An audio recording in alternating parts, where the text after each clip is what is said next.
Alors, revenons sur le tétragramme à la lumière de nos derniers travaux. Je parle de travaux, mais nos dernières recherches, nos dernières réflexions, nos dernières considérations, on les appellera comme on voudra. Parfois, il suffit de quelques secondes pour basculer. Au niveau théorique, on bascule en quelques secondes. En s'apercevant d'un élément qui a été oublié ou qu'il faut intégrer. Donc, sur le plan pratique, on prend un film plus de temps éventuellement. Et le chercheur est obligé de remettre en question, de revoir sa copie. Non pas parce qu'on lui a fait une réflexion quelconque, mais parce qu'il s'est fait lui-même cette réflexion.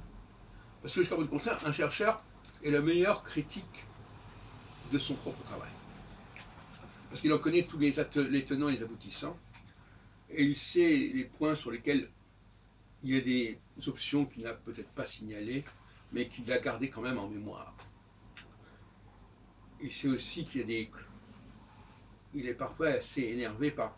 Il sait qu'il sait des choses sur un point, mais qu'il ne les a pas connectées avec des choses sur un autre point. Donc quelque part, il est resté sur sa faim, et il sent quelque chose qui n'est pas encore tout à fait résolu. Donc le tétragramme, j'ai beaucoup parlé sur le tétragramme. À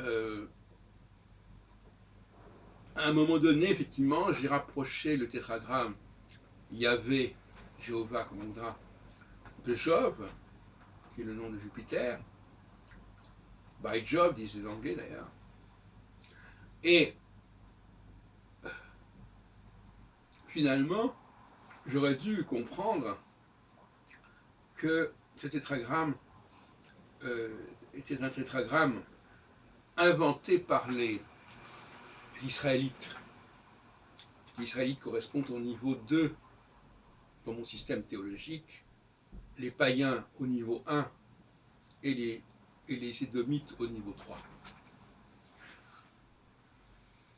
Et on comprend d'ailleurs pourquoi chez les édomites, qui est la planète la plus rapide, et donc dont le champ de conscience est le plus étroit, on est beaucoup plus limité dans sa perception des choses, au niveau de sa descendance et de son ouverture.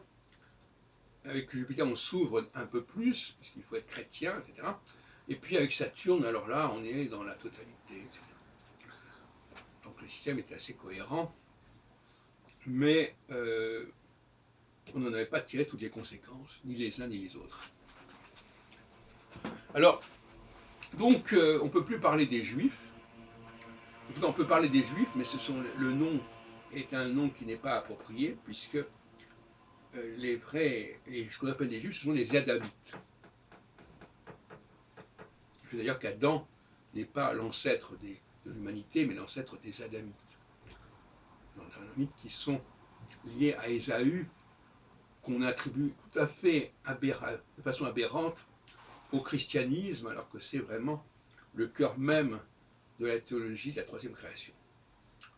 Comme quoi, il y a beaucoup d'erreurs qui sont en circulation. Et même des prophètes comme Yeshayahu, Jérémiahu, Eliahu, portent le nom de Yahou, Yahou qui renvoie d'ailleurs à Jupiter. Et ça veut dire à quel point le texte biblique est suspect, et à quel point il faut le traiter avec beaucoup de circonspection. Puisque le terrain est, comme on dit, miné, piégé.